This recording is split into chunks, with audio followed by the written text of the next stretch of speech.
de Jésus. Alléluia. Un des secrets de la victoire dans ces temps de la fin, c'est le fait de ne pas vivre par ses propres forces, de ne pas vivre par ses propres moyens, mais de se cacher en Jésus. C'est ce que nous avons traduit dans ce chant-là. Se cacher en Jésus, comme je vous l'ai expliqué, je le redis pour ceux qui ne le comprennent pas, pour ceux qui nous prennent en marche, c'est simplement s'abriter ou rentrer en Jésus. Ce concept est simple, c'est ce que nous vivons, c'est ce que tous les humains font lorsqu'ils ne sont pas capables de faire certaines choses. Nous voulons aller vite, nous voulons aller rapidement, mais on n'a pas la latitude ou la capacité physique d'aller aussi vite qu'un véhicule à 100, 150 km à l'heure. Alors qu'est-ce qu'on fait? On a conçu une voiture qui a cette capacité-là et on entre dans la voiture.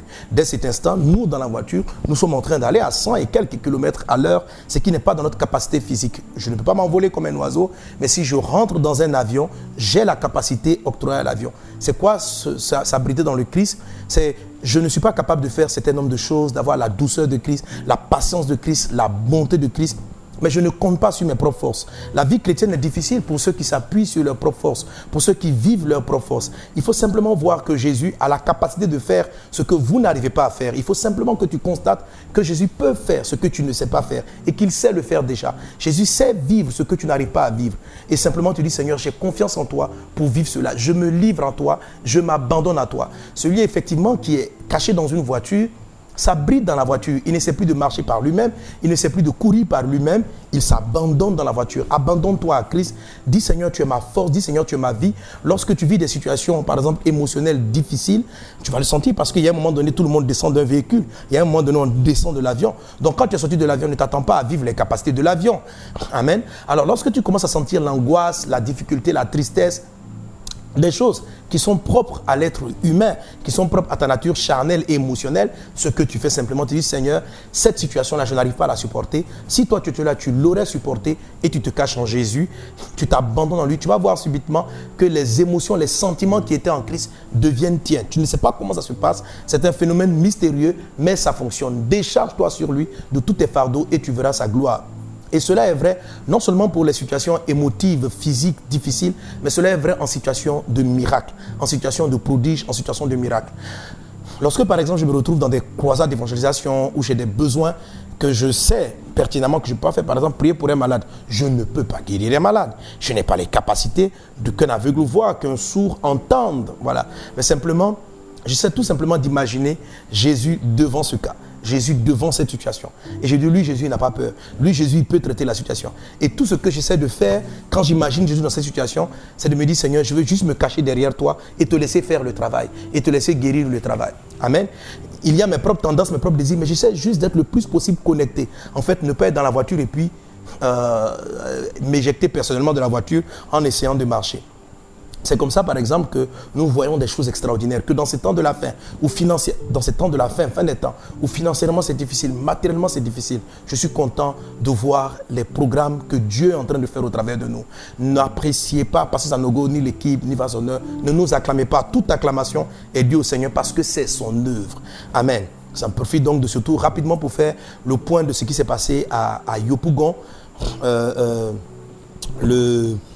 La semaine dernière, nous avons eu un séminaire extraordinaire avec des temps avec les pasteurs. Et je vais profiter pour bénir vraiment mes enfants spirituels de Yopougon, toute l'église de Yopougon, à sa tête le pasteur Alain Déhi. Vraiment, je suis fier de ce fils spirituel. Mardi dernier, il était là pour nous parler du programme. Je suis vraiment fier et je me retrouve en lui. Je me retrouve. Il n'a rien demandé à personne. Il a lancé le programme par la foi. Et sachez que ce genre de programme, en termes de valeur financière, c'est très élevé. Vous partez dans la cinquantaine, la soixantaine de millions de francs CFA, c'est-à-dire il faut compter à peu près plus de 100 000 euros. Et c'est vraiment la grâce de Dieu. Il a cru dans le Seigneur et on a organisé ce programme à l'image des Tours 931, avec des prises en charge médicales, avec des œuvres de compassion, des distributions. Là, j'étais aux visites des stands, à tous ceux qui sont venus voir les cas de maladie.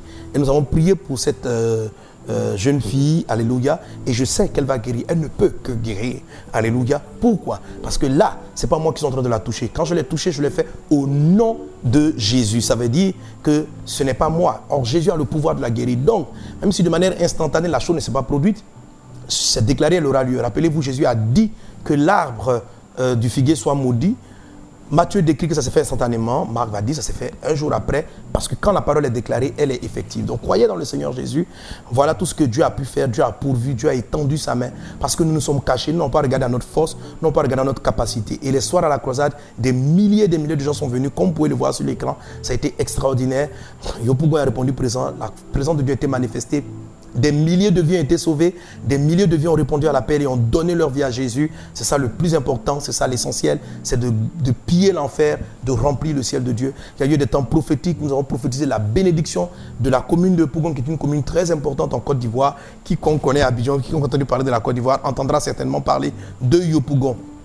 Amen. Nous avons prophétisé et béni la ville de Yopougon. Et il y a eu aussi le temps où Jésus-Christ, par son esprit, a soufflé. Et vous voyez là, cette maman-là qui a recouvré l'usage des jambes entières en marchant. Et il y a encore donc plusieurs cas de paralytiques qui ont marché. Le mercredi où je suis venu, c'était vraiment les miracles à tout genre. Là, vous voyez les textes, je ne me souviens plus exactement. Là, j'ai prié pour cette dame, pour qu'elle marche. J'ai prié pour elle. En tout cas, beaucoup de paralytiques ont marché, Je ne me souviens pas d'aveugles ayant recouvré la vue, non. Sourds entendants, oui, à peu près une personne. Mais il y a eu beaucoup de gens qui avaient des ligaments coupés, qui ont vu le Seigneur les ressouder, des boules mystérieuses qui ont disparu des poitrines, des corps. Des personnes totalement courbées, comme la femme courbée, qui se sont redressées, une femme qui s'est redressée. Il y a eu vraiment énormément de miracles, de guérisons. Jésus est intervenu.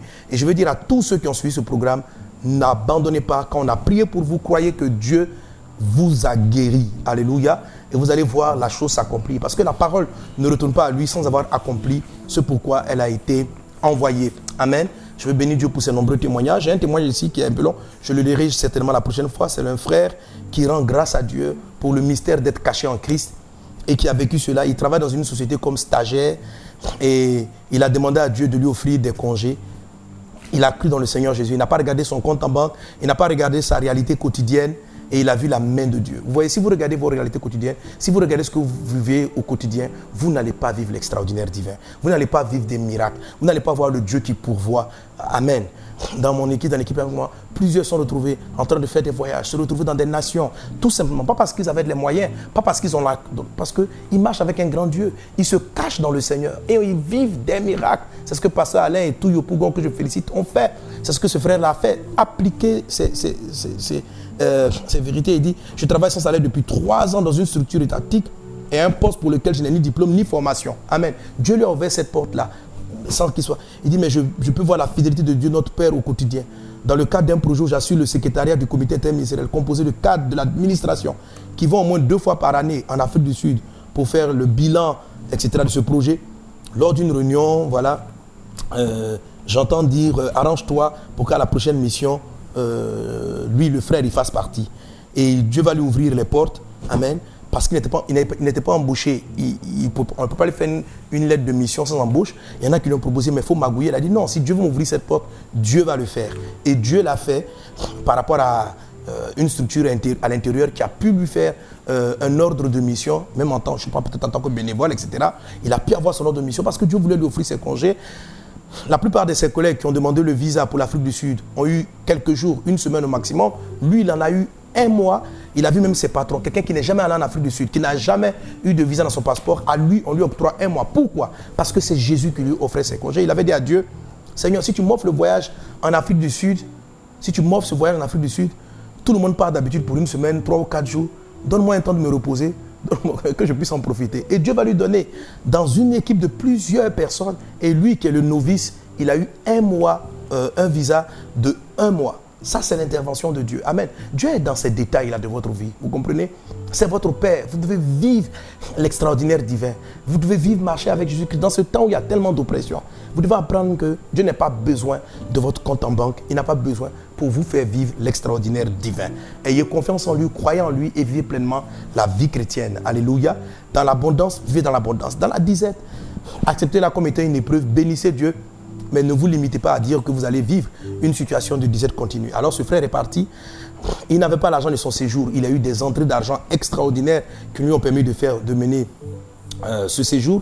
Et puis quand Dieu t'offre, Dieu fait la chose parfaitement. Le gars qui n'a même pas l'argent pour payer le billet d'avion, Dieu l'a fait voyager dans l'avion, mais en classe affaires. Il s'est retrouvé en classe business. Il arrive, séjour, tout pris. Il était pris dans... Quand l'hôtel où il logeait, il était dans une suite comme directeur. Vraiment, lui qui ne savait même pas où loger. Et voilà. Et au début, il avait pris son billet juste pour une semaine, qui est dans le cadre de la mission. Et quand on lui a donné le visa d'1 mois, il fallait qu'il modifie le billet. Et il fallait payer 100 000 francs pour la modification du billet. 100 000 francs qu'il n'avait pas.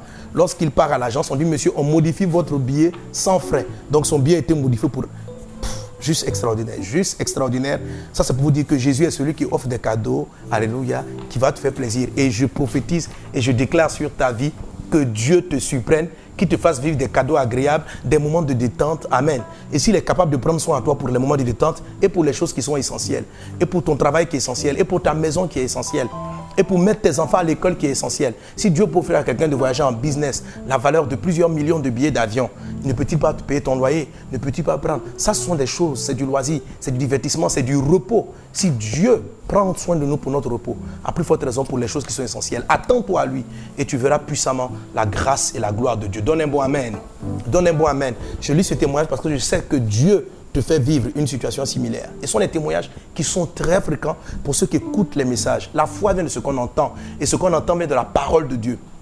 Les choses que je partage avec vous sont là pour vous créer la foi, mais pour créer en vous la foi, une foi qui demeure dans le temps. Parce que Satan sait qu'il a peu de temps et il va s'acharner contre les humains afin de détruire la foi de plusieurs. Plusieurs faux prophètes vont s'élever et vont apprendre aux gens à aimer le monde, les choses qui sont dans le monde, à se détourner de la simplicité à l'égard de Christ. Et je prie que ce ne soit pas ton cas. Et c'est ça l'objectif principal de ces Mohamed Sanogo Live, des mardis live, préparer l'église au retour de Jésus. Et comme je vous l'ai dit, en Jésus, malgré la pression de l'Antichrist, vous n'allez pas...